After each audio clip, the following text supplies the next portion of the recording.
Hey, what's up mga kabakets? Kamusta at magandang araw sa inyo?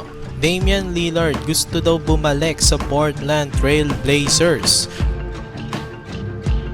So kahapon nga naganap ang blockbuster trade ng Blazers, Suns at Bucks na kung saan mapupunta sa Bucks si Damian Lillard. Sa Blazers naman mapupunta sila DeAndre Ayton at Drew Holiday.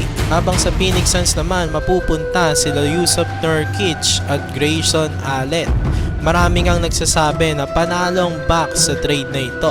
Dahil sa kanila ba naman mapupunta ang isa sa pinaka-shooter sa history ng NBA at top 75 player na si Damian Lillard. Makatambal nga nito ang isa pang top 75 player na 2-time MVP at 1-time champion na si The Greek Freak, Giannis Antetokounmpo. Si Damian Lillard ay capable umiscore ng 60 points, 70 points. Tas itatambal sa isang hindi mapigilan rumagasa na si Giannis. Kaya marami tuloy ang nagulat sa trade na ito. Pero ayon sa mga reports, gusto daw pala ni Damian Lillard bumalik sa Portland Trail Blazers. Alam nga natin mga kabakets na siya rin naman ang nag-request ng trade nung una.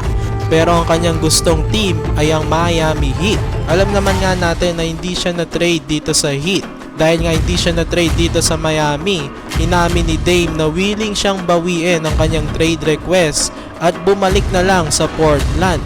Kaya lang hindi na nga daw ito tinanggap ng Blazers manager na si Joe Cronin. Ayon sa GM ng Blazers, there is no turning back na daw. Nashock nga si Dame sa pag-disapprove ng GM ng Blazers.